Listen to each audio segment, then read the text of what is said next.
إن الحمد لله نحمده ونستعينه ونستغفره ونعوذ بالله من شرور أنفسنا ومن سيئات أعمالنا من يهده الله فلا مضل له ومن يضلله فلا هادي له وأشهد أن لا إله إلا الله وحده لا شريك له وأشهد أن محمدا عبده ورسوله أما بعد فإن خير الحديث كتاب الله وخير الهدي هدي محمد صلى الله عليه وآله وسلم وشر الأمور محدثاتها وكل محدثة بدعة وكل بدعة ضلالة وكل ضلالة في النار.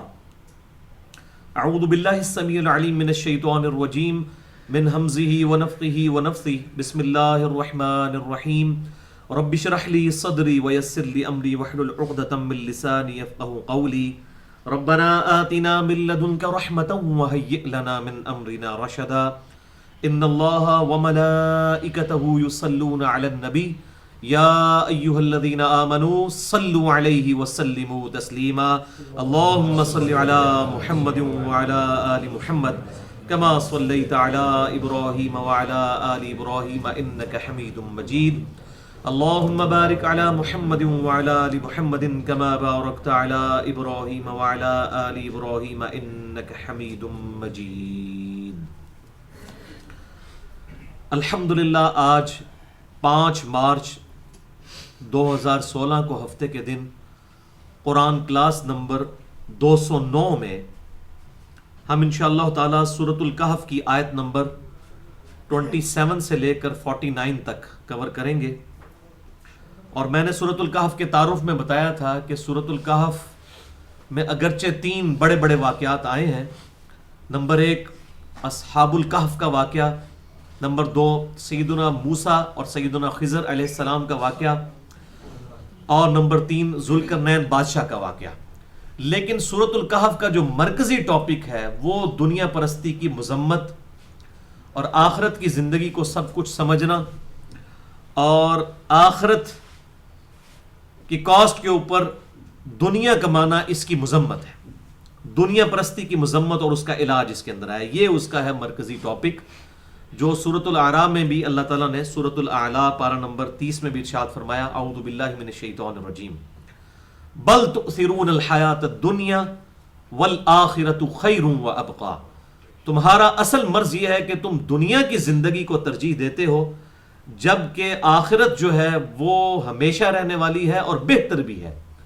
ان ھذا لفی الصحف الاولی، یہی ایک یونیورسل ٹروتھ تھا، ایک کانٹے کی بات جو اگلے صحیفوں میں بھی تھی. صحف ابراہیم و موسیٰ، چاہے وہ ابراہیم علیہ السلام کے صحائف ہوں یا موسیٰ علیہ السلام کے صحائف، ایک ہی یونیورسل ٹروتھ، ایک ہی کانٹے کی بات ان تمام الہامی کتابوں میں تھی کہ دنیا کی زندگی جو ہے یہ عارضی ہے اور اصل زندگی ہے آخرت کی. تو یہ سورۃ الکہف کا ذروہ سنام ہے، ایپیکس اور چوٹی ہے. آج انشاءاللہ تعالی یہ جتنی آیات ہیں اسی کانٹیکسٹ میں ڈسکس ہوں گی. اعوذ باللہ من الشیطان الرجیم، بسم اللہ الرحمن الرحیم. وَاتْلُ مَا أُوحِيَ إِلَيْكَ مِن كِتَابِ رَبِّكَ، اور اے محبوب صلی اللہ علیہ وسلم پڑھ کر سنائیے اس وحی میں سے جو اللہ تعالیٰ نے آپ پر نازل کی ہے کتاب کی شکل میں. اس کتاب یعنی قرآن میں سے پڑھ کر ان کو سنائیے. لا مبدل لکلماتہ، اس کے کلمات کو کوئی بدلنے والا نہیں. یعنی اللہ تعالیٰ کے کلمات جو ہیں یہ اٹل ہیں، یہ بدلنے والے نہیں ہیں. مراد کیا؟ مراد یہ کہ اگر اللہ تعالیٰ نے کتابوں کے ذریعے اور اپنے پیغمبروں کے ذریعے یہ بات طے کر دی ہے کہ اس کے تابع فرمان لوگ ہی قیامت والے دن کامیاب ہوں گے اور اس کے نافرمان لوگ برباد کر دیے جائیں گے، تو یہ کوئی ڈھکوسلا نہیں، نعوذ باللہ، نہ یہ کوئی دل لگی کی باتیں ہیں یا کوئی ایک سٹوریاں ہیں جس طرح لوگ سمجھتے ہیں کہ شاید جس طرح کلاس میں بھی ٹیچر جو ہے وہ ڈرانے کے لیے جو ہے دھمکی لگا دیتا ہے کہ میں تمہیں جو الٹا لٹکا دوں گا، آج تک کسی کو لٹکایا تو نہیں ہے. لیکن یہ اللہ تعالیٰ کی دھمکیاں اس طرح کی نہیں ہیں. اگر وہ کہہ رہے الٹا لٹکاؤں گا اور آگ پر بھونوں گا تو ایسا ہو جانا ہے. اللہ کے کلمات نہیں بدلنے والے. اللہم اجرنا من النار، اللہم اجرنا من النار، اللہم اجرنا من النار. ولن تجد من دونہ ملتحدا، اور تم اس کے سوا، اس ایک اللہ کے سوا کسی کو اپنا پشت پناہ اور مددگار نہیں پاؤ گے. یعنی جب اللہ تعالیٰ ہی کسی کے لیے فیصلہ کر دے کہ اسے جنت دینی ہے تو اس سے جنت کو چھین نہیں سکتا، اور اگر اللہ تعالیٰ کسی کے لیے عذاب کا فیصلہ فرما دے تو زمین و آسمان کی مخلوقات مل کر اسے عذاب سے چھٹکارا نہیں دے سکتی۔ یہ وہی چیز ہے جو بخاری اور مسلم کی متفق علیہ حدیث ہے، اور ہم ہر فرض نماز کے بعد وہ دعا مانگتے ہیں، اللہم لا مانع لما اعطیت ولا معطی لما منعت ولا ينفع ذا الجد منک الجد۔ اے اللہ جسے تو عطا کرے اسے کوئی چھین نہیں سکتا، جسے تو چھین لے اسے کوئی عطا نہیں کر سکتا، اور کسی بھی شخصیت کو اس کا عہدہ، اس کا دنیاوی سٹیٹس تیرے مقابلے پر کوئی نفع نہیں دے سکتا۔ اسی طریقے سے سورۃ الانعام میں بھی آیا، سورہ الزمر کے اندر بھی آیا، سورہ یونس کے اندر بھی آیا، وَإِن يَمْسَسْكَ اللَّهُ بِضُرٍّ فَلَا كَاشِفَ لَهُ إِلَّا هُوَ۔ اگر اللہ تعالیٰ کسی کو تکلیف میں پکڑ لے تو اللہ کے سوا کوئی ہستی اس کو اس تکلیف سے نکال نہیں سکتی۔ وَإِن يَمْسَسْكَ بِخَيْرٍ، اور اللہ تعالیٰ اگر کسی کے لیے ارادہ فرما لے خیر کا، فَلَا رَادَّ لِفَضْلِهِ، تو اس کے اس ارادے کو کوئی ٹال نہیں سکتا۔ اگر اللہ نے فیصلہ کر دیا ہے پھر زمین و آسمان کی ساری مخلوقات مل کے اس سے نفع نہیں چھین سکتی۔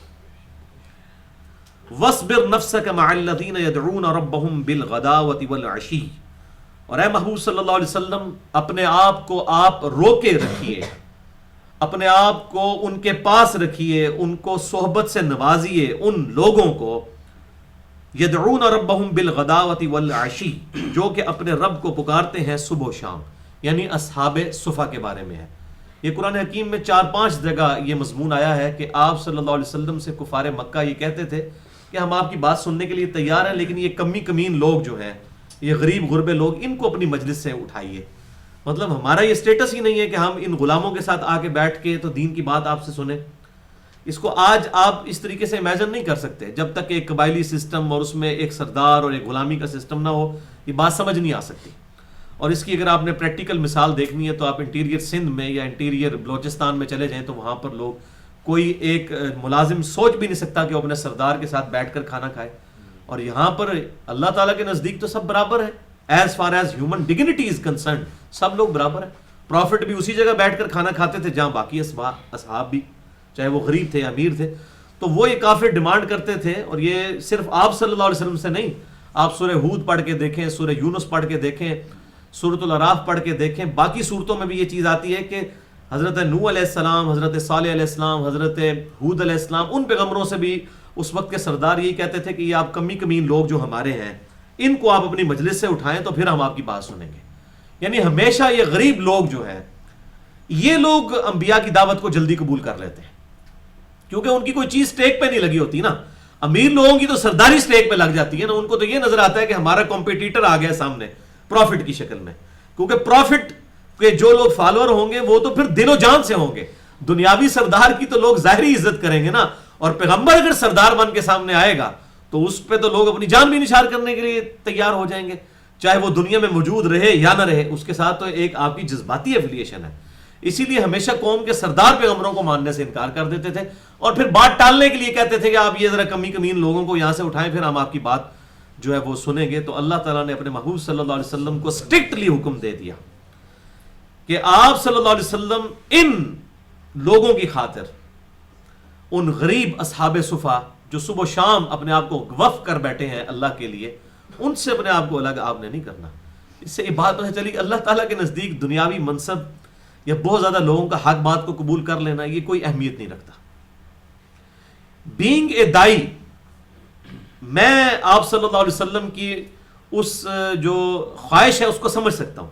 آپ صلی اللہ علیہ وسلم کی خواہش کوئی بری نہیں تھی کہ اگر ایک سردار بھی ایمان لے آتا ہے تو اس کے پیچھے کتنے فالوورز ہوں گے، تو یہ بڑی اچھی خواہش تھی۔ آج بھی ہماری کوشش ہوتی ہے یار پڑھے لکھے طبقے تک بات پہنچے، جو انٹیلیجنشیا ہے معاشرے کا، جو انفلوئنشل لوگ ہیں ان تک بات پہنچے، تو یہ کوئی بری خواہش نہیں تھی آپ صلی اللہ علیہ وسلم کی۔ لیکن اللہ تعالیٰ نے یہ فرمایا کہ اس خواہش کے پیچھے یہ نہیں ہونا چاہیے کہ آپ کسی غریب شخص کو اپنی مجلس سے دور کر دیں، یا جو شخص دین سیکھنے آیا آپ اس کو تو سکھائیں نا، اور یہ لوگ جو اپنے چکر میں آئے ہوئے ہیں ان کو آپ سکھانا شروع کر دیں۔ اور اس کی نمائندہ مثال عبداللہ ابن ام مکتوم والا واقعہ ہے جو پارہ نمبر 30 میں آیا، عبس و تولی میں۔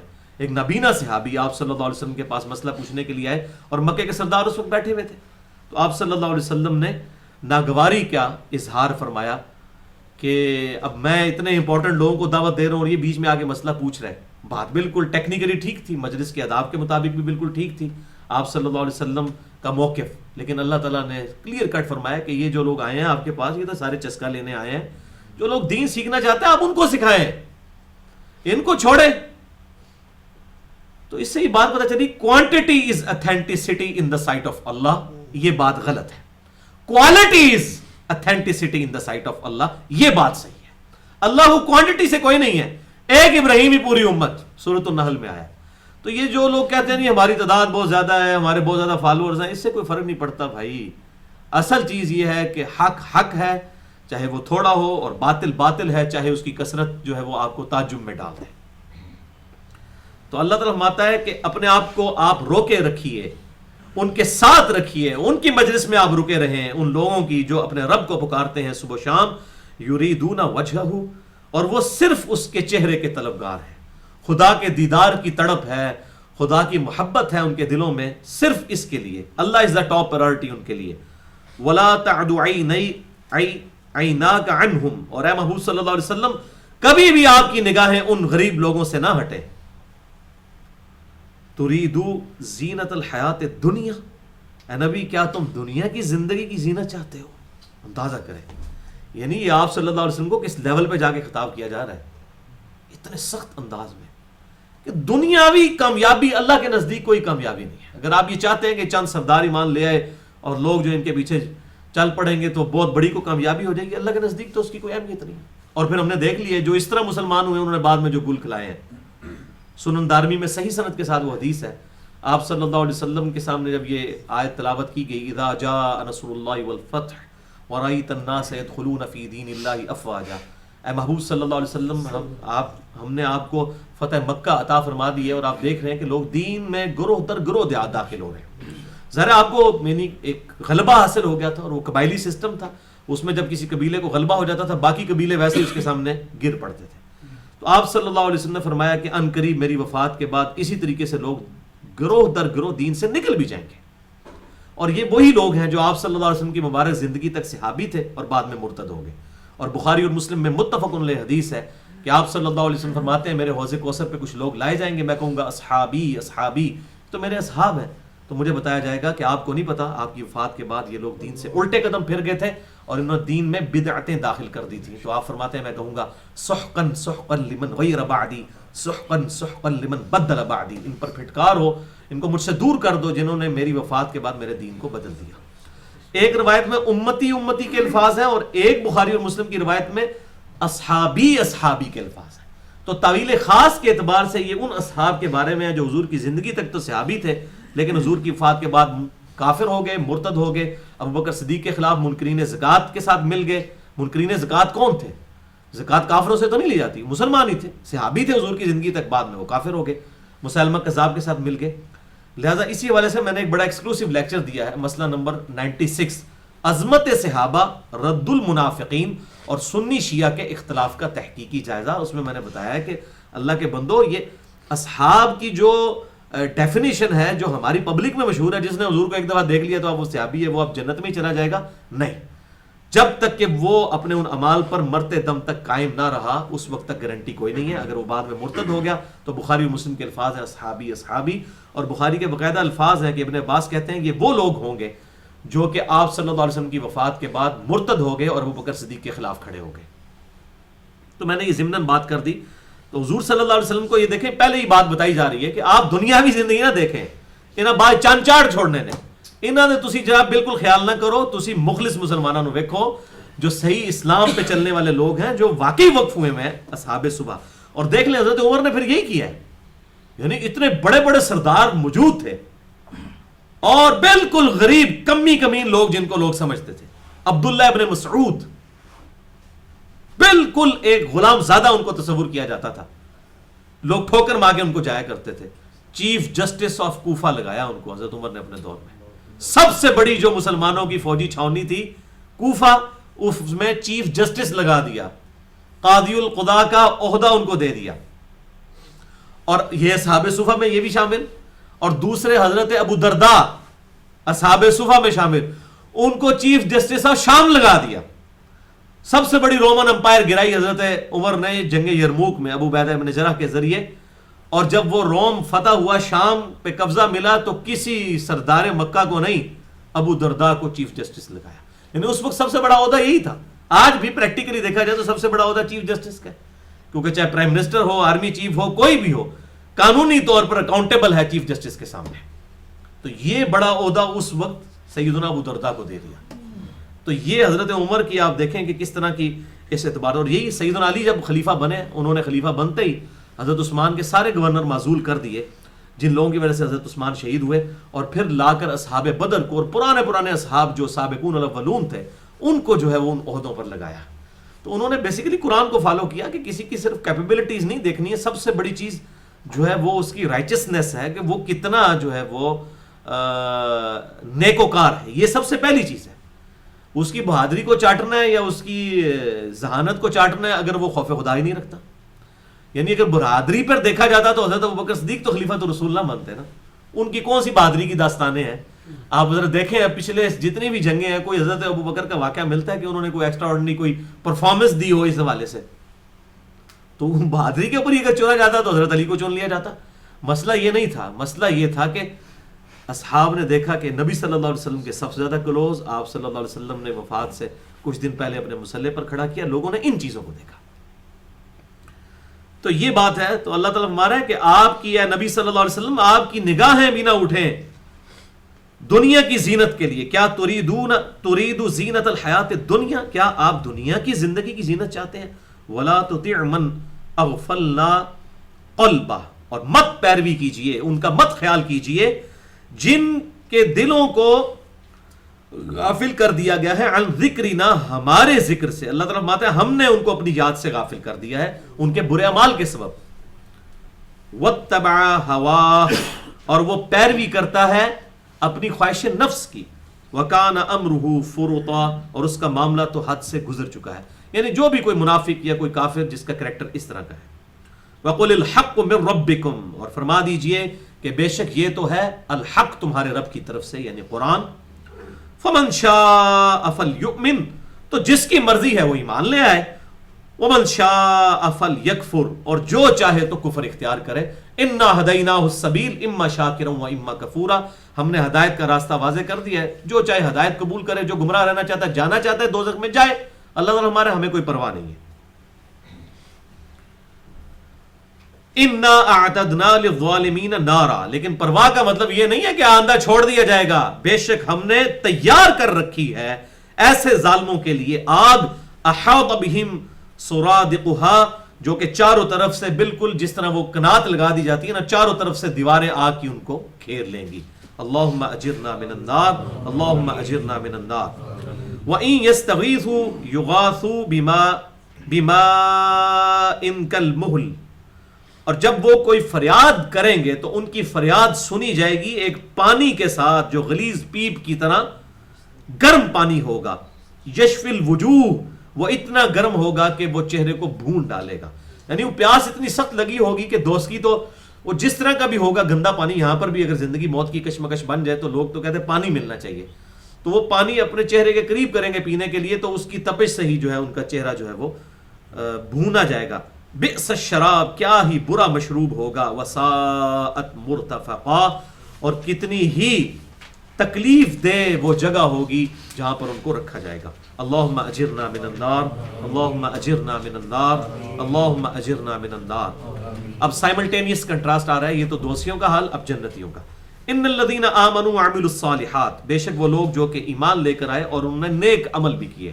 صرف دودھ پینے والے مجنو نہیں، بلکہ ایمان لانے کے بعد واقعی جو ہے وہ پریکٹسنگ مسلمان ہوئے. انا لا نضیع اجر من احسن عملا، بے شک ہم کبھی بھی ضائع نہیں کریں گے ان کے نیک اعمال کا اجر، ان کو پورا پورا دیا جائے گا. اولئک لہم جنات عدن، یہ وہ خوش نصیب لوگ ہوں گے جن کے لیے ہوگی ہمیشہ کی جنت. تجری من تحتہم الانہار، جس کے نیچے کے نہریں بہتی ہوں گی. یحلون فیہا من اساور من ذہب، اور وہاں ان کو سونے کے کنگن پہنائے جائیں گے. یعنی دنیا کے اندر تو سونا حرام ہے مرد کے لیے، لیکن جنت میں سونا جو ہے وہ پروٹوکول کے طور پر جنتیوں کو پہنایا جائے گا. وَيَلْبَسُونَ ثِيَابًا خُضْرًا، اور وہ پہنیں گے سبز رنگ کا ریشم، من سندس، سبز رنگ کا باریک ریشم، یعنی یہ ان کے کرتے ہوں گے، سبز رنگ کے باریک کرتے ہوں گے ریشم کے. وَإِسْتَبْرَقٍ، اور موٹا ریشم بھی پہنے گے، یعنی شلواریں ظاہر ہے کہ موٹی ہوں گی پردے کے لیے، اور کرتے جو ہیں وہ باریک ریشم کے ہوں گے. متقین فیہا علی الارائک، وہ تکیہ لگائے ہوئے ہوں گے اپنے پلنگ کے اوپر. نعم الثواب، کتنا ہی اچھا اجر ہے. وحسنت مرتفقا، اور کتنی ہی عمدہ آرام گاہ ہے. اب بھائیو سورۃ الکہف کی آیت نمبر 32 سے آنورڈ ایک بہت ہی انٹرسٹنگ واقعہ اللہ تعالیٰ نے ڈسکس فرمایا ہے، جس میں اللہ تعالیٰ نے دو جو ہے مختلف اپروچز کو سامنے رکھا ہے. ایک طرف وہ شخص ہے جو کہ دنیا کی زندگی میں بڑی غربت کی زندگی گزار رہا ہے، لیکن اپنے رب پر بھروسہ رکھتا ہے کہ مجھے میرے رب نے جو بھی سرکمسٹانسز دیے ہیں انہی کے اندر میں اپنے رب کو یاد کروں تو ایک دن ایسا آئے گا کہ میرا رب مجھے ان اعمال کا اجر دے گا. اور دوسری طرف وہ شخص ہے کہ جو خدا کو تو مانتا ہے لیکن دنیا کی زندگی کو ہی اس نے سب کچھ سمجھ لیا ہے. ان دونوں کا آپس میں ایک مناظرہ ہوتا ہے یا مجادلہ ہوتا ہے، ڈیبیٹ ہوتی ہے ایک ٹاپک کے اوپر. اور کتنا وہ خوش نصیب شخص ہے کہ اس کی ڈیبیٹ اللہ تعالیٰ نے قرآن حکیم میں منو ان نقل کر دی ہے. یہ کوئی نبی نہیں ہے، ایک عام انسان ہے جو خدا سے محبت رکھنے والا ہے، جس نے اپنی زندگی میں یہ طے کر لیا ہے کہ اللہ از مائی ٹاپ پرائورٹی. جو میں اکثر کہتا ہوں کہ قرآن حکیم میں سب سے زیادہ جو ٹاپک ایڈریس ہوا ہے عقیدہ توحید کے بعد وہ ہے دنیا پرستی کی مذمت، کہ دنیا کی زندگی عارضی ہے، اصل زندگی آخرت کی ہے. یہ دنیا کی زندگی اللہ کو دے کر آخرت کی ہمیشہ کی کامیابیاں حاصل کر لو. یہ ہے قرآن حکیم کی دعوت کا خلاصہ، انبیاء کی دعوت کا خلاصہ، اگلے صحائف کی دعوت کا خلاصہ جو سورۃ الاعلی میں آیا. بل تؤثرون الحیات الدنیا، تمہارا اصل مرض یہ ہے کہ تم دنیا کی زندگی کو ترجیح دیتے ہو. والآخرۃ خیر وابقی، جبکہ آخرت بہتر بھی ہے اور ہمیشہ رہنے والی بھی ہے. ان ھذا لفی الصحف الاولی، یہی ایک یونیورسل ٹروتھ تھا، ایک کانٹے کی بات جو اگلے صحائف میں بھی تھی. صحف ابراہیم و موسیٰ، چاہے وہ ابراہیم علیہ السلام کے صحائف ہوں یا موسیٰ علیہ السلام کے صحائف، ایک ہی کانٹے کی بات تھی کہ دنیا کی زندگی عارضی ہے. قرآن حکیم میں سب سے زیادہ اسی کے اوپر زور دیا گیا ہے کہ اللہ از دا ٹاپ پرائورٹی. اس دنیا میں رہتے ہوئے دنیا کی چیزوں کو اویل ضرور کریں، لیکن کبھی ایسا نہ ہو کہ خدا غافل ہو جائے انسان کی نظروں سے. خدا نے تو انسان کو ہمیشہ اپنے سامنے یاد رکھا ہے، انسان ایسا نہ کر دے کہ وہ اپنے رب کو بھول جائے اور اس سے غافل ہو جائے. تو اس لیے قرآن حکیم کا یہ ضرب سنام ہے، اور اس میں سورۃ الکہف جو ہے وہ دنیا پرستی کی مذمت پر قرآن پاک کا ایپیکس اور ضرب سنام ہے. اور اس میں یہ مثال جو میں نے سورۃ الکہف کے تعارف میں بھی یہ بات کی تھی کہ یہ جو دجالی فتنہ ہے کہ روح سے آنکھ بند کر لی اور بس دنیا کی زندگی کو، اس میٹر کو، مادے کو سب کچھ سمجھ لیا گیا، اور اسی کا ایک ریپریزنٹیٹو بن کر وہ کانا دجال آئے گا قرب قیامت سے پہلے، جس میں میں پورا لیکچر بھی ریکارڈ کروا چکا ہوں. مسئلہ نمبر 133، فتنہ دجال اور دجال سے متعلق صحیح الاسناد 10 احادیث، اور سب کی سب بخاری اور مسلم سے. اور آج کل جو دجالی فتنہ ہے اس کو میں نے ڈسکس کیا تھا. تو دجالی فتنہ یہی ہے کہ دنیا میں اس طرح مشغول کر دیا جائے کہ آخرت کی خبر ہی نہ رہے. اب دیکھیں اس طرح کی کموڈیٹیز آ چکی ہیں کہ آج سے 40-50 سال پہلے لوگوں کی انکم کا 1% حصہ بھی ان چیزوں پر نہیں لگتا تھا جن پر آج کمائی کا 70 سے 80% لگ رہا ہے. آپ حیران ہو جائیں گے. یعنی ایک وہ زمانہ تھا کہ ایک ہی صابن تھا جس سے لوگ کپڑے بھی دھوتے تھے، اس سے لوگ جو ہے نہا بھی لیا کرتے تھے، وہ سارے گھر میں وہی ایک ہی صابن استعمال ہوتا تھا. اور آج جو ہے وہ ہر ایک کا صابن الگ ہے، چہرے پہ لگانے والا الگ، جسم پہ ملنے والا الگ، کپڑوں کے لیے الگ. تو پھر ہم کہتے ہیں خرچے پورے نہیں ہوتے. ٹوتھ پیسٹ سب کے الگ. اور یہ موبائل فون کی شکل میں جو فتنہ ہم پر مسلط ہو گیا ہے، آئے دن فون بدلنا. یعنی غریب لوگ ہیں، انہوں نے بھی جو ہے وہ اسمارٹ فونز رکھے ہوئے ہیں، ٹچ سکرین موبائل، اس کے اوپر بالکل کمپرومائز کرنے کے لیے تیار نہیں ہے. یعنی ان کے پاؤں میں بے شک جو ہے وہ سلیپر انہوں نے پہنے ہوئے ہیں، لیکن موبائل انہوں نے جو ہے وہ 8-10 ہزار روپے والا رکھا ہوا ہے، چاہے اس کی جو ہے وہ مہینے کی انکم 5,000 روپے ہے. وہ اس نے جوڑ کر وہ اپنی کموڈیٹیز جو ہے وہ ایسا دنیا کے اندر الجھا دیا گیا. پھر مصروفیت کیسی دے دی گئی ہے. یہ فلم انڈسٹری اسی کے اوپر چل رہی ہے کہ آپ فلمیں دیکھتے رہیں اور آپ اپنا وقت پاس کرتے رہیں, کیونکہ جیسے ہی آپ فارغ ہوئے نا تو فوراً آپ کو خیال آئے گا کہ مجھے کس نے پیدا کیا ہے اور اس روئے ارض پہ کس مقصد کے لیے بھیجا ہے. یہ ہے وہ دجالی فتن کہ جس میں آپ کو دنیا میں ایسا مشغول کر دیا گیا کہ اب ہمیں آخرت کی کوئی خبر ہی نہ رہے. ہم کہیں بس ٹھیک ہے, اسی طریقے سے لوگ زندہ ہوتے ہیں, زندگی گزارتے ہیں جانوروں کی طرح, پھر مر جاتے ہیں. اور اگر کوئی ایک ڈوگما, ایک سمجھ لیں کوئی ڈیلوژن کوئی ذہن میں ہے کہیں تحت الشعور کے اندر کہ ہاں کوئی خدا بھی ہے, اس نے بھیجا ہے, وہ دیکھا جائے گا. اور خدا کا کنسیپٹ بھی پھر یہ بنا دیے کہ شاید کوئی ایک بوڑھی نانی اماں ہے جس نے یہ سارے جو ہے مخلوقات پیدا کی ہیں, اور وہ تو اپنے بندوں کو جلا ہی نہیں سکتی. یہ کیسے ہو سکتا ہے, وہ تو ماں سے بھی اتنے گنا زیادہ محبت کرتی ہے. حالانکہ یہ کوئی صحیح حدیث ہے ہی نہیں ہے 70 گنا والی, بالکل جھوٹ ہے. کیا فرعون سے 70 گنا زیادہ محبت کرتا ہے اللہ تعالیٰ؟ نعوذ باللہ. ہاں نیک بندوں سے کرتا ہے, ابو بکر, عمر, عثمان و علی رضی اللہ عنہم اجمعین. ان کی آپ بات کریں تو بات سمجھ میں بھی آتی ہے.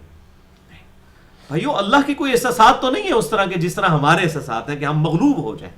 اللہ تو ہر چیز کے اوپر عالم و ناظر ہے, لیکن مغلوب نہیں ہوتا. واقعی ماں تو مغلوب ہو جائے, ماں تو کبھی بھی اپنے بیٹے کو نہ جلائے, لیکن اللہ تعالیٰ مغلوب نہیں ہوتا. اللہ تعالیٰ تو اللہ الصمد, اللہ بے پرواہ ہے.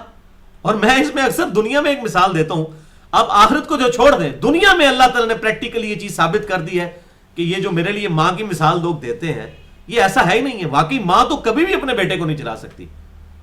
تو اس کی میں مثال ایک آپ کو چھوٹی سی دیتا ہوں, اکثر دیا کرتا ہوں, کہ اگر ہمیں اختیار دیا جائے نا کہ کسی ایسی عورت کو ہم موت دیں جس کے 4-5 چھوٹے چھوٹے بچے ہوں, تو ہمارا دل پسیج جائے گا. پسیجے گا کہ نہیں؟ چاہے وہ ہمارے دشمن کی بیوی کیوں نہ ہو, ہم کہیں گے نہیں یار بچوں کا خیال کرنا چاہیے. ان کا کیا بنے گا؟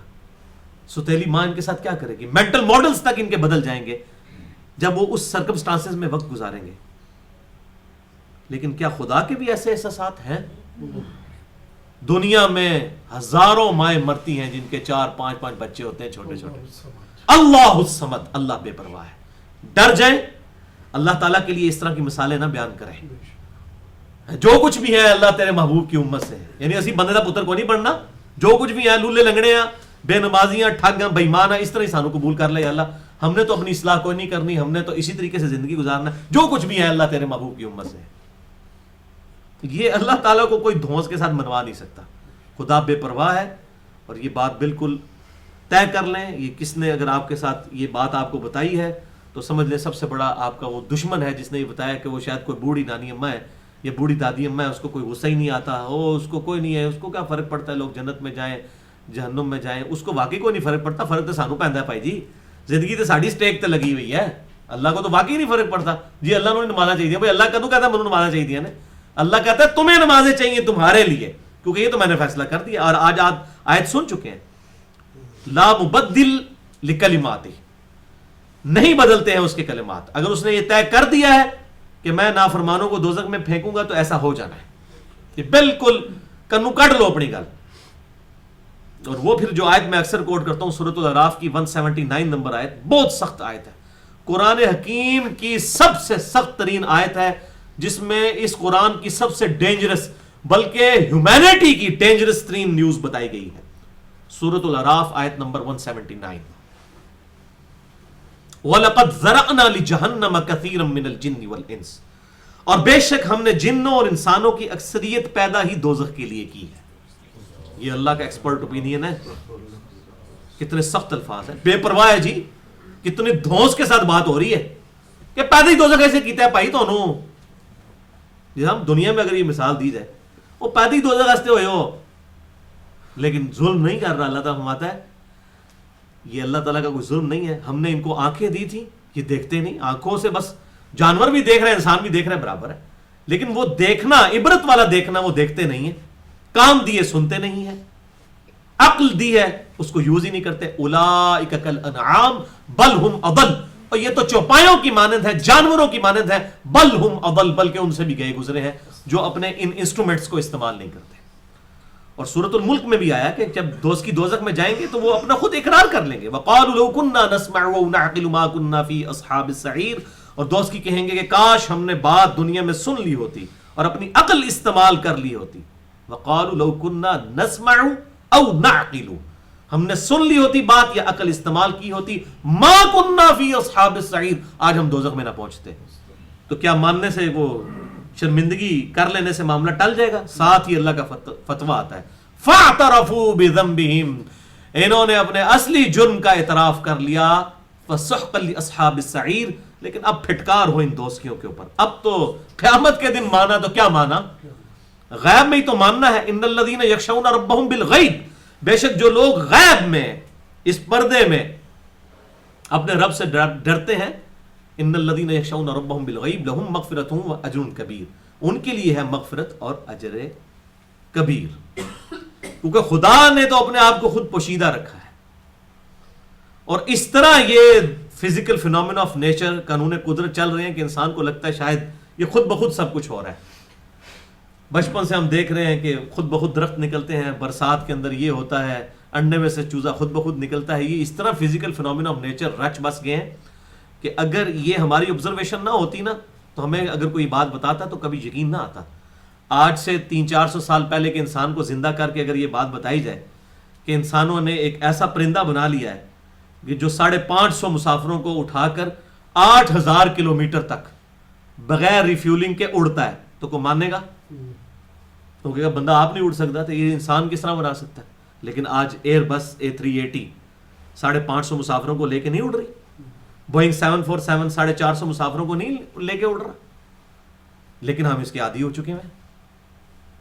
اور یہ اتنے بڑے بڑے معجزات جو اللہ تعالیٰ نے فزیکل فینومینا آف نیچر رکھے ہیں، انڈے میں سے چوزے کا بننا، اگر یہ ہمارا ایکسپیرینس نہ ہو اور صرف ہم انڈا بچپن سے لے کے مرتے دم تک کھائیں اور ہمیں یہ نہ پتا ہو اس میں سے چوزا نکلتا ہے، اور ہمیں کوئی بتایا نا اس میں چوزا نکلتا ہے، ہم کبھی بھی نہ مانیں یار یہ کیسے ہو سکتا ہے اس انڈے میں سے چوزا نکلا ہے. تو لیس دار مادہ، بلکہ ہم زمین و آسمان کے سارے انٹلیکچوئلس کو دعوت دیتے ہیں کہ اس لیس دار مادے کو انڈا توڑ کے دیتے ہیں. ہم یہ نہیں کہتے کہ انڈا بنائے، انڈا تو بڑھا ہی نہیں کوئی سکتا نا، انڈا توڑ کے دیتے ہیں، اس لیس دار مادے میں سے کوئی چوزا بنا کے، چوزے کی چونچ بنا کے بتا دے. اور روزانہ اربوں خربوں انڈوں میں سے مرغیوں کے چوزے، چیلوں کے چوزے، کبوتروں کے چوزے، اور پھر کتنے کتنے حشرات الارض بھی انڈوں میں سے نکل رہے ہیں. مکھی تک اس میں سے نکلتی ہے. میں اکثر مثال دیتا ہوں، یہ ڈریگن فلائی جسے ہم ہیلی کاپٹر کہتے ہیں، جس پر وہ شنوک ہیلی کاپٹرز بنائے گئے ہیں جن کے وہ تیزی کے ساتھ وہ پر ہلا رہے ہوتے ہیں، یہ ایک بال پوائنٹ کے نقطے جتنا انڈا ہے جس میں سے یہ نکلتی ہے. اس کے ایک ڈھیلے میں 25,000 آنکھیں ہوتی ہیں، دوسرے میں 25,000 آنکھیں، اور بالکل ٹینس ڈیٹیل تک یہ کوارڈینیٹس اپنے لوکیٹ کر لیتی ہے. یہ خود بخود بن رہی ہے ڈریگن فلائی، اور روزانہ بن رہی. ہم میں سے کوئی مل کے اس کا ماڈل نہیں بنا سکتا، ڈریگن فلائی بنانا تو بڑی دور کی بات. تو کائنات میں ہر چیز معجزہ ہے، لیکن ہم کچھ معجزوں کے عادی ہو چکے ہیں. تو ان ساری چیزوں کی ایکسپلینیشن جو ہے وہ گاڈ ہے. اور یہی وہ دنیا پرستی کا جو فتنہ ہے، دجالی فتنہ، جو گاڈ، چونکہ اب گاڈ نے بھی اپنے آپ کو ظاہر ہے وہ غیب میں رکھا ہوا ہے، بہت بڑی ازمائش میں ڈال دیا ہے نا. ہمیں سامنے کوئی بھی چیز نہیں ہے، اگر آپ نشانیاں دیکھیں تو خدا بالکل سامنے ہے. God is the only explanation of all the physical phenomena in this universe. اس یونیورس کے اندر جتنے بھی فزیکل فینومینا آف نیچر چل رہے ہیں، قانون قدرت، ان کی وضاحت صرف ایک چیز ہے کہ یہ کائنات کسی گاڈ نے بنائی. پر اس پہ میں نے کافی دفعہ مختلف لیکچرز دیے ہیں، جسے شوق ہو تو دیکھیں. ایک لیکچر تو ضرور دیکھیں، مسئلہ نمبر 83B، جو میں نے دور حاضر کے لیڈنگ ایتھیسٹ پروفیسر ریچرڈ ڈاوکنس، جو آکسفورڈ یونیورسٹی میں بیالوجی کے ہیڈ ہیں، ان کی کتاب ہے دا گاڈ ڈیلوژن، یعنی خدا کا نظریہ. یہ ایک فرسودہ نظریہ ہے جو آباء و اجداد سے چلتا آ رہا ہے، اس کی کوئی بنیاد نہیں. اس کے رد میں نے لیکچر دیا ہے مسئلہ نمبر 83B اہل سنت پاک.com پر، ہو کریٹڈ گاڈ، اور جدید شیطانی وسوسوں کا تحقیقی جائزہ. اللہ کو کس نے پیدا کیا، اور تمام جو جدید شیطانی وسوسے ہیں ان کا تحقیقی جائزہ. کیونکہ اس میں اس نے مین پلی جو ہے وہ اسی بات سے لی ہے کہ ہم آپ کی بات مانتے ہیں کہ یہ کائنات اتنی کمپلیکس ہے کہ بغیر کسی کریٹر کے بن نہیں سکتی. تو جو کریٹر ہے وہ تو اس سے بھی زیادہ کمپلیکس ہے، تو اس کو کس نے پھر بنایا ہے؟ تو اس سوال کے جواب میں میرا وہ لیکچر ہے، مسئلہ number 83B، who created God اور جدید شیطانی وسوسوں کا تحقیقی جائزہ. اور اس میں نے باقی اپنے لیکچرز کے بھی تعارف کروائے ہیں. بہرحال اب یہاں پر وہ دنیا پرستی کا جو فتنہ ہے اس کی طرف آئیں، جو یہ مثال سورۃ الکہف میں دی گئی. یہ بڑی انٹرسٹنگ مثال ہے، اس لیے میں نے اس کے لیے اتنی تمہید بنائی ہے تاکہ ہمیں ٹیسٹ فیل ہو اس مثال کا. اعوذ باللہ من الشیطان الرجیم. وَاضْرِبْ لَهُمْ مَثَلَ الرَّجُلَيْنِ اے محبوب صلی اللہ علیہ وسلم ان سے مثال بیان فرما دیجئے ان دو آدمیوں کی، جعلنا لأحدہما جنتین، جن میں سے ایک شخص ایسا تھا کہ جس کو ہم نے دو باغ عطا فرمائے تھے، من اعناب، انگوروں کے، وحففناها بالنخل، اور ہم نے ان کے گرد حفاظت کے لیے باڑ لگا دی تھی کھجوروں کے درختوں کی. یعنی پرانے زمانے میں ظاہر اس طرح کنسٹرکشن تو نہیں ہوتی تھی، درمیان میں باغ ہوتا تھا، ارد گرد جو ہے وہ کھجور کے درخت لگا دیے جاتے تھے تاکہ کھجور کا بھی پھل ملے، اور تیز آندھی کی صورت میں جو یہ انگوروں کی بیلیں ہیں یہ ڈسٹرب نہ ہو، ورنہ تو وہ اکھڑ جائیں. تو وہ ایک سمجھ لیں کہ ونڈ سے پروٹیکشن کے لیے ارد گرد جو ہے وہ کھجوروں کے درخت لگائے جاتے تھے. اس سے ڈبل فائدہ، ایک تو پروٹیکشن ہوگی باغ کی، اور دوسرا یہ ہوتا تھا کہ اس سے پھل بھی ملتا تھا. وَحَفَفْنَاهَا بِالنَّخْلِ، اور اس کو ہم نے باڑ بنا دی تھی کھجوروں کے درختوں سے. وَجَعَلْنَا بَيْنَهُمَا زَرْعًا، اور ان درختوں کی باڑ میں ہم نے کھیتی بھی اگا دی تھی. یعنی اس میں وہ کاشتکاری بھی کرتے تھے، اسی میں انگوروں کی بیلیں بھی تھیں بیچ بیچ میں، جس طرح آج بھی آپ دیکھیں کھیتی باڑی ہو رہی ہوتی ہے، سینٹر میں کوئی فروٹس کے درخت بھی لگا دیے جاتے ہیں. تو یہ یعنی اللہ تعالیٰ فرماتا ہے ہم نے یہ سارے اس کو دنیا میں ہم نے مال دیا تھا. لیکن وہی شخص یہ سمجھ رہا تھا شاید یہ میری محنت کی وجہ سے، حالانکہ یہ تو بات کلیئر ہے کہ God is the only explanation of all the physical phenomena. اگر خدا ہی مٹی سے یہ حکم واپس لے لے تو وہ کوئی چیز، کتنی حقیر چیز ہے مٹی، لیکن اس میں بیج بوتے ہیں تو 6 ارب گنا بڑا درخت بن جاتا ہے. یہ مٹی میں کوالٹی، آپ سونے میں بوئے بیج کچھ بھی نہیں نکلے گا. مٹی حقیر چیز ہے، اگاتی ہے، خدا کے حکم سے کر رہی ہے. تو اللہ تعالیٰ فرماتا ہے یہ ہم نے سب کچھ اس کو دیا تھا. کلتا الجنتین آتت اکلہا، اور یہ دونوں باغ پھل دیتے تھے جب ان کے پھل کا وقت آتا تھا پورا پورا. وَلَمْ تَظْلِمْ مِنْهُ شَيْئًا، اور ہم اس میں سے کوئی کمی نہیں کرتے تھے. یعنی یہ فل فلیج جو ہے نا پھل دینے والے یہ اس کے باغات تھے، ان کے اوپر پورا فروٹ لگا کرتا تھا. وَفَجَّرْنَا خِلَالَهُمَا نَهَرًا، اور ہم نے ان کے درمیان نہر بھی جاری فرما دی تھی. یعنی اریگیشن کے لیے پانی بھی اس کو کہیں پر لے کے جانا نہیں، کوئی نیچرلی کوئی ایسی جگہ پہ اس نے باغ بنایا تھا جہاں سے نہر بھی گزرتی تھی، کوئی پمپ لگانے کی ضرورت نہیں تھی، کوئی پانی بھرنے کی ضرورت نہیں تھی، نیچرل اریگیشن بھی اس کی ہے تھی. اب یہ پوری ایک سمجھ لیں کہ ہر طرح کے سرکمسٹانسز اللہ تعالیٰ نے اس کو اکوموڈیٹ کیا ہوا تھا. یہ آج کے دور میں تو ظاہر ہے ہم گھر بیٹھ کے ساری چیزیں کر لیتے ہیں، اس لیے ہمیں اندازہ نہیں ہوتا. آج سے جو ہے وہ 100-150 سال پہلے تک تو لوگ، یہ تو سارا فتنہ پٹرول اور یہ گاڑیوں کی وجہ سے ہوا ہے. آج اگر دنیا سے پٹرول اور یہ گاڑیاں ختم ہو جائیں تو دنیا سکون میں آ جائے گی. تو اشفاق صاحب کہتے تھے نا کہ دعا کرو یار پٹرول پھر زمین بڑھ جائے. ساری بے سکونی اس کی وجہ سے. یعنی اگر یہ پٹرول ختم ہو جائے تو مجھے جناب کتے نے کاٹا ہوا ہے کہ میں 150 کلومیٹر جا کے اسلام آباد دور جا کے جاب کروں گا. میں نے بھی ادھر کہیں زمین کے اوپر کوئی چھوٹی سی فصل اگائی ہوتی، اور لوگوں کی پہلے یہی چیزیں ہوتی تھیں، گندم اگائی اتنی کھا لی اور اپنا وقت گزارا. یہ کموڈٹیز کا فتنہ اور یہ ساری چیزیں تو ہوتی نہیں تھی. تو اس زمانے میں تو لوگوں کا سورس آف انکم ہی یہ ہوتا تھا کہ اپنا اگانا ہے اور اپنا کھانا ہے. اور بخاری اور مسلم کی متفق حدیث ہے قرب قیامت میں بھی یہی ہوگا. جب یہ فتنے آئیں گے اور یہ جنگ و جدال ہوگا تو صرف وہی لوگ بچیں گے جو اپنی بکریاں اور اپنی زراعت کا سامان جو ہے کسی اونچی پہاڑی پر جا کر اپنا کھائیں گے، اپنا اگائیں گے. اور آج سائنس بھی مان رہی ہے کہ اگر یہ سارا معاملات خراب ہو گئے تو یہی ہونے والا ہے.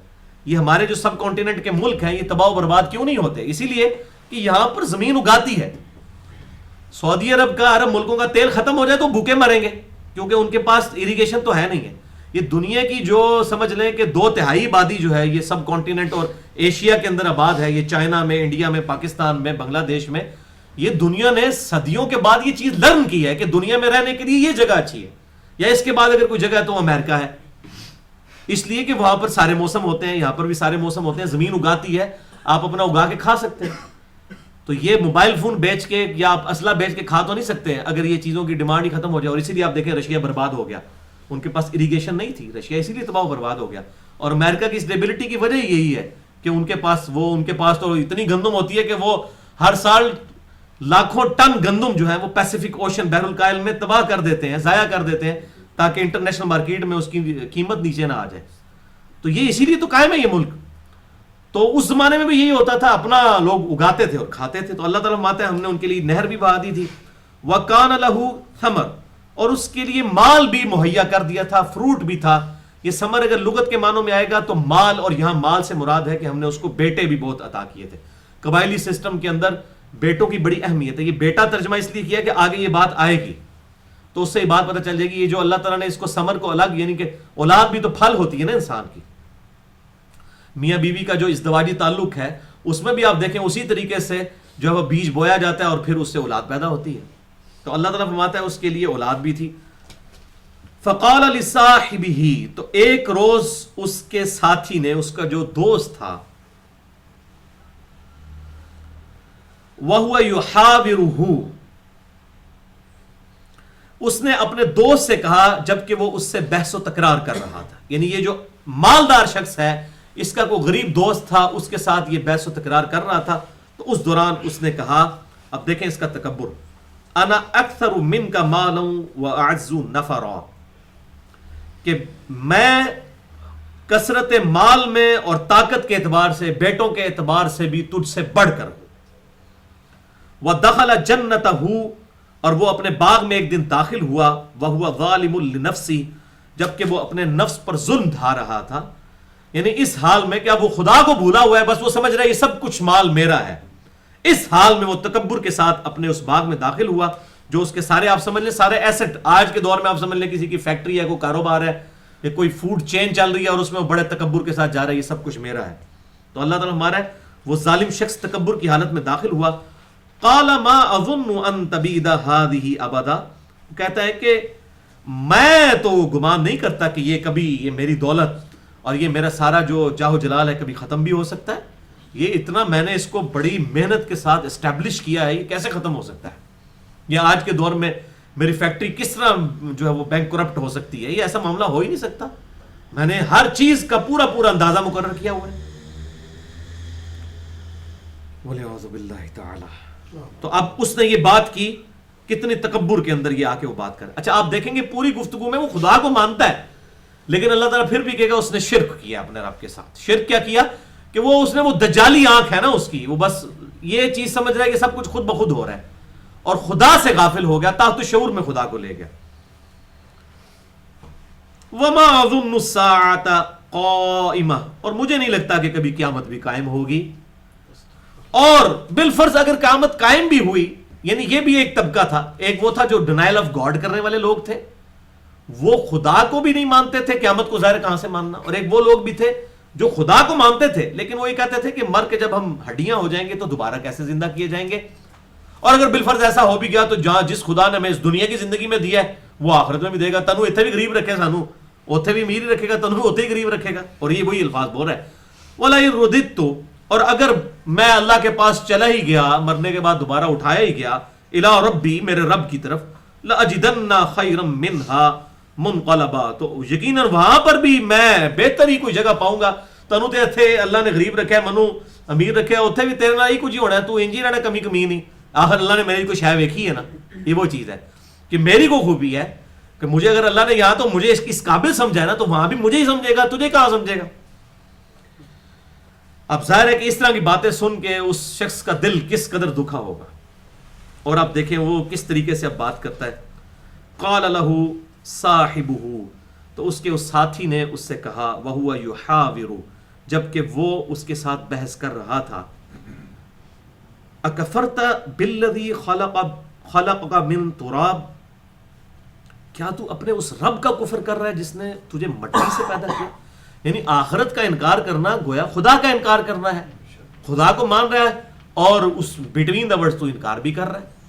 اور خدا کی نعمتوں کو یہ مانتا ہے کہ اس نے دی ہیں، لیکن تو اپنی سے سارا کچھ سمجھتا ہے، اپنی کمائی سمجھتا ہے، اپنی محنت و اپنا ٹیلنٹ سمجھتا ہے. تو یہ گویا کہ تو کفر کر رہا ہے اپنے رب کا. ثم من نطفہ، پھر اس نے نطفہ بنایا، یعنی مٹی میں سے.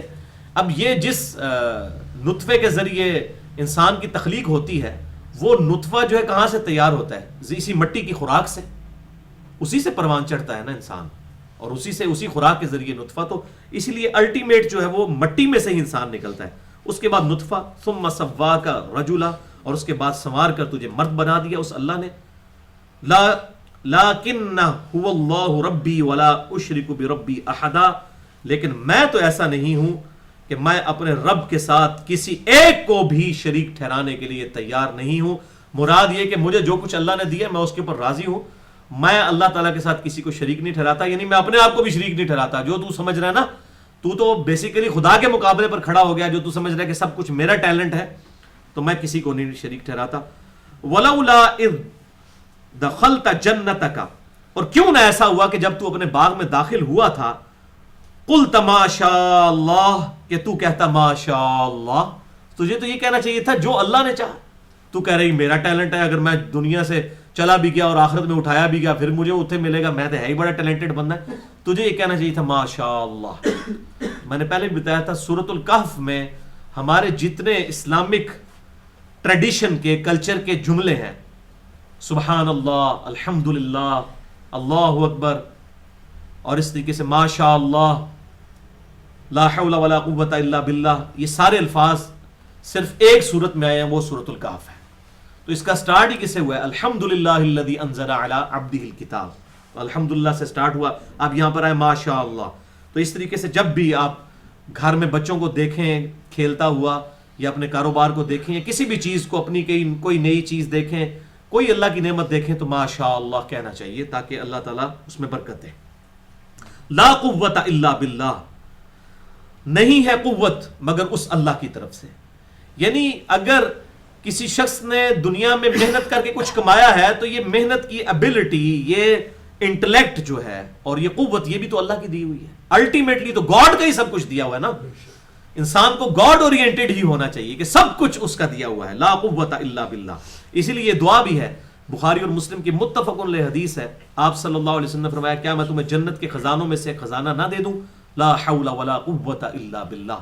نہیں ہے قوت گناہ سے بچنے کی اور نہ ہے ہمت نیکیاں کرنے کی مگر اس کی توفیق سے. تو یہ اللہ ہی کی توفیق ہے جو ہمت دیتا ہے. ان ترنی انا اقل منک مالا وولدا، اور اے میرے دوست جو تو مجھے دیکھ رہا ہے اس حال میں کہ میں قلت میں ہوں تیرے مقابلے پر، مال کے اعتبار سے بھی اور اولاد کے اعتبار سے بھی. جو میں نے بات کی تھی نا، ثمر سے مراد اس نے اولاد، اللہ تعالیٰ نے لی ہے اس کی اولاد. تو اگر دیکھ رہا ہے کہ مجھے اللہ تعالیٰ نے کوئی زیادہ کثرت اولاد بھی نہیں دی ہے، یا میری بیٹیاں ہی بیٹیاں ہیں، یا میرے بیٹے نہیں ہیں، یا میرے پاس زیادہ اولاد نہیں ہے اور میرے پاس مال بھی بہت کم ہے، یہ اس حالت میں جو تو مجھے دیکھ رہا ہے، تو یعنی یہ حالات میرے اپنے تو نہیں ہے، یہ شاکلہ تو اللہ کا دیا ہوا ہے نا. اللہ کو تو پرواہ نہیں ہے اس چیز کی. اسی لیے اللہ تعالیٰ نے قیامت دن آپ سے نہیں پوچھنا کہ دنیا تیری تنخواہ کی نہیں سی پائی، یہ تو نہیں پوچھا جائے گا. بلکہ جو اللہ تبارک تعالیٰ نے جو یا کوئی اللہ تعالیٰ جو انسان سے پوچھے ہاں جی تو مرد کیوں تھا، عورت کیوں نہیں تھی، یہ تیری آنکھیں اتنی کیوں تھی، تیرا قد اتنا کیوں تھا، نہیں، یہ سب کی سب چیزیں اللہ تعالیٰ کی دی ہوئی ہیں. اور اللہ تبارک و تعالیٰ نے یہ سب کی سب چیزیں جو ہے آزمائش کے لیے دی ہیں. ہر ایک کو ایک گیون سرکمسٹانسز ہیں. تو یہ جو مجھے تو دیکھ رہا ہے کہ میں مال میں بھی اولاد میں بھی تجھ سے کم ہوں، فعسا ربی ان یؤتینی خیرا من، قریب ہے کہ میرا رب مجھے اس سے بھی بہتر عطا فرما دے. یعنی دنیا میں نہ بھی دیا آخرت میں دے دے گا اگر مال میں اور اولاد میں میری کوئی کمی ہے. من جنتی کا، تیرے اس باغ سے بہتر اللہ مجھے اس دنیا میں کوئی مال دے دے. وَيُرْسِلَ عَلَيْهَا حُسْبَانًا، اور تیرے باغ کے اوپر اللہ تعالیٰ کوئی ناگہاں آفت بھیج دے، من السماء، آسمانوں سے، فَتُصْبِحَ سَعِيدًا زَلَقًا، اور ہو جائے تیرا سرزبز، یہ جو باغ ہے ایک چٹیل میدان بن جائے. کوئی اللہ کی طرف سے ایسا کوئی ٹورنیڈو آ جائے، کوئی ہوائی جھکڑ آ جائے، کوئی ایسی جو ہے وہ آندھی آ جائے کہ تیرا سب کچھ برباد ہو جائے، کوئی آگ لگ جائے، جس طرح یہاں پہ بھی بڑے بڑے لوگوں کی فیکٹریوں کو بھی آگے لگ جاتی ہیں. کوئی ایسے زلزلے میں پورے محلات جو ہے زمین میں دھس جاتے ہیں. قریب آسمان سے کوئی آفت ہے، تیرا سب کچھ جاتا رہے. اور مجھے یہ اس نے کوئی بدوا نہیں دی ہے، اس نے اس کو اصل میں ریئلائز کروایا ہے کہ اگر تو مجھے یہ کہہ رہا ہے تو یہ حالات میرے اپنے بنائے ہوئے تو نہیں ہے، مجھے اللہ نے ان حالات میں رکھا ہے، چاہے تو مجھے دے دے تجھ سے چھین لے. او یصبح ماؤها غورا، یا تیرا پانی جس کے اوپر تو اکڑا رہا ہے، یہ پانی کے اوپر ساری فصل چل رہی ہے، یہ زمین میں جذب ہو جائے. فلن تستطيع له طلبا، اور تو پھر پورے طلب کرنے کے باوجود، تلاش کرنے کے باوجود پانی نہ حاصل کر سکے، پانی نہ ملا تو تیرا باغ برباد. اللہ تعالیٰ چاہے تو پانی کو جو ہے وہ زمین کے اندر دھسا دے، جو سورۃ الملک میں بھی آیا. قل ارایتم ان اصبح ماؤکم غورا، بھلا دیکھو تو اگر اللہ تبارک و تعالیٰ تمہارا پانی جو ہے وہ غائب کر دے، فمن یأتیکم بماء معین، تو کون ہستی ہے جو اس پانی کو تمہاری آنکھوں کے سامنے لے؟ دنیا کو آج ختم کرنے کے لیے کوئی اللہ تعالیٰ کو زلزلہ بھیجنے کی ضرورت نہیں ہے، صرف پانی خشک ہو جائے، پانی اپنی جگہ رہے، اس کی کیپیبلٹی پیاس بجھانے کی یہ ختم ہو جائے تو تسی پانی پیندے رہو، کچھ بھی نہیں ہونا۔ وَأُحِيطَ بِثَمَرِهِ فَأَصْبَحَ يُقَلِّبُ كَفَّيْهِ، اور اللہ تعالیٰ اس باغ کا پھل برباد کر دے اور تو کفے افسوس ملتا رہ جائے۔ یہ ہتھیلیوں کو کہا جاتا ہے نا، یہ کف، ہم یہ اس میں کرتے میں بھی یہ کف ہوتا ہے، تو یہ جو یہ محاورتاً بولا جاتا ہے ہتھیلیاں ملتا رہ جائے، یعنی ساری چیزیں تو اسے چھین لی جائیں۔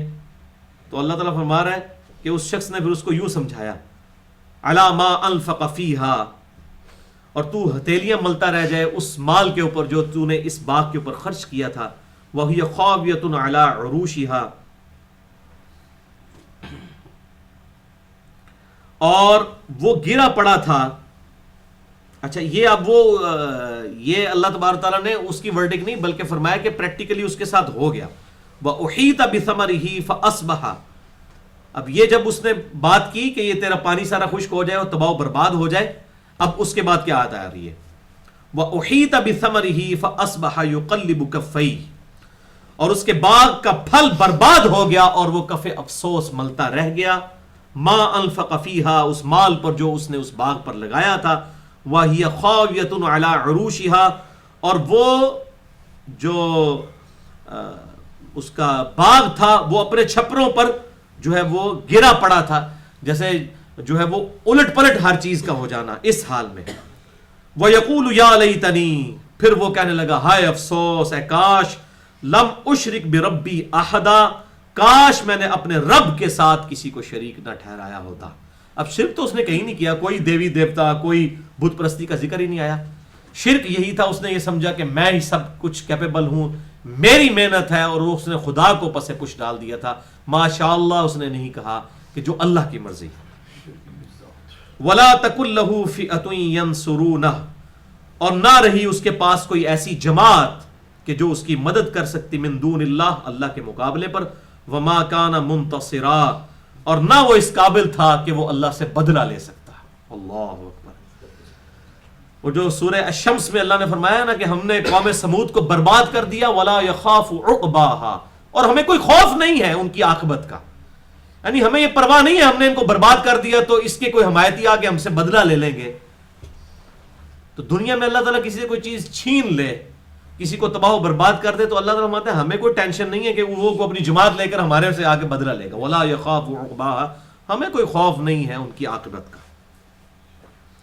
هُنَالِكَ الْوَلَایَةُ لِلَّهِ الْحَقِّ، پس یہ بات ثابت ہو گئی کہ سچے اختیار کا مالک وہ اللہ ہے، وہ سچا اللہ ہے۔ ہوا خیر ثوابا و خیر عقبا، اور وہی بہتر ثواب دینے والا ہے اور اسی کے ہاتھ میں ہے بہتر انجام۔ یہ اب اس پوری گفتگو کا کنکلوژن ہوا۔ اب ایک اور مثال ہے وہ کور کر کے تو آج کی گفتگو مکمل کرتے ہیں۔ اللہ تعالیٰ نے دنیا کی زندگی کا جو لائف سائیکل ہے اس کو تشبیہ دی ہے پلانٹ کے لائف سائیکل کے ساتھ۔ وَضْرِبْ لَهُمْ مَثَلَ الْحَيَاةِ الدُّنْيَا، اے نبی صلی اللہ علیہ وسلم ان سے بیان کیجئے دنیا کی زندگی کی مثال۔ كَمَاءٍ أَنزَلْنَاهُ مِنَ السَّمَاءِ، اس پانی کی مانند ہے جو کہ ہم نے آسمان سے نازل فرمایا۔ فَاخْتَلَطَ بِهِ نَبَاتُ الْأَرْضِ، اور پھر گنجان ہو گئی اس پانی کی وجہ سے زرخیزی، زمین سے نباتات اگنے شروع ہو گئے۔ فَأَصْبَحَ حَشِيمًا تَذْرُوهُ الرِّيَاحُ، اور اس کے بعد وہ خشک گھاس بن گئی جسے اڑائی پھرتی ہیں ہوائیں۔ یعنی بیج بویا جاتا ہے، اس کے بعد اس میں سے کومپل نکلتی ہے، پھر ایک پوری فصل تیار ہوتی ہے، پھر فصل کاٹ دی جاتی ہے، اس کے بعد وہ ایک سمجھ لیں توڑی باقی رہ جاتی ہے۔ تو یہ بالکل اس طریقے سے انسان بھی پیدا ہوتا ہے، پھر جوانی کو پہنچتا ہے، پھر اللہ تعالیٰ اس کو موت دے دیتا ہے، پھر وہ بھی جو ہے وہ زمین کے اندر دفن کر کے ملیا میٹ ہو جاتا ہے۔ تو جس طرح پلانٹ کا لائف سائیکل ہے اس طریقے سے، بیل کے جو شیپ کرو ہم جس کو کہتے ہیں، پورا ایک سائیکل ہے، سٹارٹ ہوتا ہے اپنی پیک پہ پہنچا پھر نیچے، اس طریقے سے انسان کا بھی یہ لائف سائیکل ہے۔ وَكَانَ اللَّهُ عَلَى كُلِّ شَيْءٍ مُقْتَدِرًا، اور اللہ تعالیٰ نے ہر چیز پر پوری قدرت رکھی ہوئی ہے۔ المال والبنون زینت الحیات الدنیا، اب یہ اس مثال کے بعد کنکلوژن ہو رہا ہے یونیورسل ٹروتھ اللہ کی طرف سے. مال اور بیٹے زینت الحیات دنیا، یہ تو زندگی، اس دنیا کی زندگی کی زینت ہے، آخرت میں کوئی فائدہ پہنچانے والی چیز نہیں ہے یہ، الا یہ کہ وہ نیک اولاد ہو تو وہ صدقہ جاریہ بن جائے. والباقیات الصالحات، اور باقی رہ جانے والی تو ہیں نیکیاں. اولاد کو ساتھ تو نہیں لے جائے گا. بخاری اور مسلم کی متفق علیہ حدیث ہے، انسان کے 3 دوست ہوتے ہیں، 2 واپس آ جاتے ہیں، ایک ہی قبر تک جاتا ہے. اس کی اولاد اور مال یہ گھر واپس آ جاتے ہیں، مال تو گھر ہی رہ گیا، اولاد بھی دفنا کے واپس، ایک دوست اس کے ساتھ جاتا ہے، اس کے اعمال ہے. اور اللہ تعالیٰ کیا فرما رہے ہیں؟ والباقیات الصالحات، باقی رہنے والی تو صرف نیکیاں ہیں، خیر، جو کہ خیر ہیں، عند ربک، تیرے رب کے ہاں. اصل کرنسی تو وہ نیکیوں کی چلنے والی ہے آخرت میں. ثوابا و خیر عملا، ثواب کے اعتبار سے ایسی یہ نیکیاں ہیں کہ جن کے ساتھ امید وابستہ کی جا سکتی ہے. یہ طول عمل کا لفظ اردو میں بھی استعمال ہوتا ہے، لمبی امید وابستہ کرنا. تو اللہ تعالیٰ فرماتا ہے کہ یہ جو نیکیاں ہیں یہ ثواباً، یہ ثواب دینے والی، وہ خیر عملا، اور یہ سب سے بہترین چیز ہے جس پر امید لگائی جائے. یعنی دودھ پینے والے مجنون نہیں چاہیے، نیک اعمال کرنے والے. وَيَوْمَ نُسَيِّرُ الْجِبَالِ، اور غور کرو کہ اس دن ہم پہاڑوں کو ہٹا دیں گے. دھنکی بھی اون کی طرح جس طرح آتا ہے، پارہ نمبر 30 میں آتا ہے القاریۃ ما القاریہ، اس صورت میں اس طرح ان کو اپنی جگہوں سے ہٹا دیں گے. وَتَرَى الْأَرْضَ بَارِزَةً، اور تم دیکھو گے زمین کو کہ وہ کھلا میدان ہے. وَحَشَرْنَاهُمْ، ہم سب کو جمع کر لیں گے، ان سب کو. فَلَمْ نُغَادِرْ مِنْهُمْ أَحَدًا، اور کسی ایک کو بھی پیچھے نہیں چھوڑیں گے. پورے اولین و آخرین سب کے سب ایک کھلے میدان میں اسی زمین کے اوپر جمع کر دیے جائیں گے. یہ چٹیل میدان بنا دی جائے گی زمین. وَعُرِضُوا عَلَىٰ رَبِّكَ صَفًّا، اور سب کے سب تیرے رب کی بارگاہ میں صفیں بنائے ہوئے ہوں گے، فرشتے بھی، جو پارہ نمبر 30 میں آتا ہے وَجَاءَ رَبُّكَ وَالْمَلَكُ صَفًّا صَفًّا. اس زمین پر ہی اللہ تعالیٰ اور فرشتے بھی اتریں گے قطار در قطار، جیسا کہ اس کی شان کے لائق ہے، اس کے لیے کوئی تمثیل نہیں بیان کی جا سکتی. لَيْسَ كَمِثْلِهِ شَيْءٌ، اس کی مثل کوئی شے نہیں ہے. وَهُوَ السَّمِيعُ الْبَصِيرُ، اور وہی سننے والا اور دیکھنے والا ہے. تو اللہ تعالیٰ مدد، سب کے سب لوگ حاضر کیے جائیں گے، لین حاضر ہو جائیں گے صفے بنا کر اپنے رب کے حضور. اب اللہ تعالیٰ ان سے کیا خطاب کرے گا، ذرا شہانہ انداز دیکھیں. لَقَدْ جِئْتُمُونَا كَمَا خَلَقْنَاكُمْ أَوَّلَ مَرَّةٍ، تو آج آ گئے ہو نا ہمارے پاس بالکل اس طریقے سے جس طرح ہم نے تمہیں پہلی دفعہ پیدا کیا تھا. بالکل جب ماں کے پیٹ سے نکالا تھا اسی حالت میں اب دیکھو دوبارہ تمہیں نکال لیا نا یہاں پر، اور وہی حالت ہوگی. بخاری اور مسلم کی متفق علیہ حدیث ہے، یہ قیامت والے دن سب کے سب لوگ بغیر ختنے کے ننگے پاؤں اور ننگے بدن اٹھائے جائیں گے اپنی قبروں سے. تو حضرت عائشہ نے کہا، یہ بخاری مسلم دونوں میں حدیث ہے، یا رسول اللہ صلی اللہ علیہ وسلم لوگ ایک دوسرے کو دیکھ نہیں رہے ہوں گے. آپ نے فرمایا عائشہ وہ دن اتنا سخت ہوگا کہ اس طرف کس کی توجہ ہوگی کہ ایک دوسرے کو دیکھے، سارے نے اپنی پچی پئی ہوئے گی. وہ دن اس سے بہت سخت ہوگا کہ لوگ ایک دوسرے کو دیکھیں. اور پھر دوسری حدیث بخاری میں آتا ہے کہ سب سے پہلے حضرت ابراہیم علیہ السلام کو لباس پہنایا جائے گا، اور پھر ہمارے نبی صلی اللہ علیہ وسلم کو، اور پھر باقی انبیاء کو. لیکن انیشلی سب کو جو ہے وہ بغیر لباس کے اٹھایا جائے گا قیامت والے دن. تو بے شک آج آ گئے ہو نا ہمارے پاس جس طرح کہ ہم نے تمہیں پہلی دفعہ پیدا کیا تھا. بل زعمتم ان لن نجعل لكم موعدا، لیکن تم نے تو شاید ایسا گمان کیا تھا کہ تمہیں دوبارہ لوٹ کر ہمارے پاس آنا ہی نہیں ہے. یہ وعدہ مقررہ کا وقت کبھی پورا ہی نہیں ہونا. یہ نہ سمجھے یہ کافروں سے خطاب ہو رہا ہے. جو مسلمان ہیں ان کی بھی حرکتیں اس طرح کی، ان کو لگتا نہیں کہیں کہ مرنا بھی ہے، کسی کو جواب دہ بھی ہونا ہے. بھائی اگر کسی کو یہ فکر ہو تو پھر وہ دودھ میں پانی ملا سکتا ہے، ملاوٹ والا دودھ بیچ سکتا ہے خالص کہہ کے. ایک تو ہے نا پانی ملائے ویسے لسی بنا کے بے شک بیچے، اس کو لسی کہہ کے بیچے، لیکن ایک خالص دودھ کو پانی ملا کے لسی کی بجائے اس کو دودھ کہہ کے بیچے. یہ کام کر سکتا ہے انسان؟ اپنی مرضی کی زندگی گزار سکتا ہے؟ وہ صرف پھر اللہ کی مرضی کی زندگی گزارے گا. تو تم نے تو شاید گمان کیا تھا یہ وعدہ کبھی پورا نہیں ہونا. وَوُضِعَ الْكِتَابُ، اور رکھ دیا جائے گا نامہ اعمال، ہر شخص کی کتاب اس کے سامنے. فَتَرَى الْمُجْرِمِينَ، تو تم دیکھو گے مجرموں کو، مشفقین، کہ وہ ڈر رہے ہوں گے، کانپ رہے ہوں گے. ظاہر کیتیاں آگے آ گئی ہیں نا جناب، دنیا میں تو کچھ بھی ہے اللہ تیرے محبوب کی امت سے ہے. وہ پتہ لگ گیا جناب کے نعرے مارے سن، کام دیکھو نہیں کیا. غلامی رسول میں موت بھی قبول ہے، داڑھی کوئی نہیں قبول.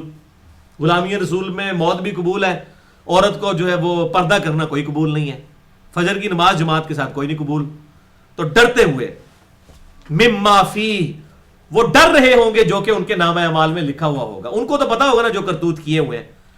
وَيَقُولُونَ، اور وہ سب کہہ اٹھیں گے یا ویلتنا، ہائے افسوس، ما لِهَذَا الْكِتَابِ، او یہ کیسا نامہ اعمال کی کتاب ہے، لا یغادر صغیرۃ ولا کبیرۃ الا احصاها، اس نے تو نہ کوئی چھوٹے سے چھوٹی بات چھوڑی ہے، نہ کوئی بڑی سی بڑی بات، مگر اس کا احاطہ اس کتاب کے اندر کر دیا گیا ہے. یہ کیسی ہارڈ ڈسک ہے کہ میری ہر چیز اس میں سیو کر دی گئی ہے. وَمَن يَعْمَلْ مِثْقَالَ ذَرَّةٍ خَيْرًا يَرَهُ وَمَن يَعْمَلْ مِثْقَالَ ذَرَّةٍ شَرًّا يَرَهُ. اگر کسی نے ذرے کے برابر بھی نیکی کی ہوگی وہ بھی قیامت والے دن سامنے لا کر رکھ دی جائے گی، اور ذرے کے برابر گناہ بھی. کہ لوگ کہتے ہیں خیر جی اللہ تعالیٰ نے کوئی چھوٹی چھوٹی چیزیں تو نہیں دیکھنی ہے، تو اللہ تعالیٰ ذرے کی بات کر رہا ہے. تو انسان کہے گا وہ کیسی کتاب ہے، اس نے تو کوئی چھوٹی چیز چھوڑی ہے، نہ کوئی وڈی ہے چٹی ہے، سب کچھ ہی چٹا بٹا کھول کے میرے سامنے رکھ دیا ہے. وَوَجَدُوا مَا عَمِلُوا حَاضِرًا، اور وہ ہر اس چیز کو اپنے سامنے پا لے گا جو کچھ اس نے دنیا میں اعمال کیے ہوئے تھے، ہر چیز سامنے موجود ہوگی.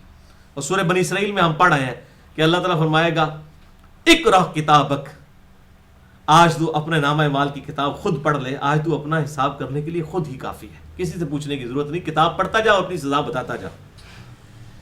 وَلَا يَظْلِمُ رَبُّكَ أَحَدًا، اور تیرا رب کسی پر زیادتی فرمانے والا نہیں ہے، کسی ایک پر بھی.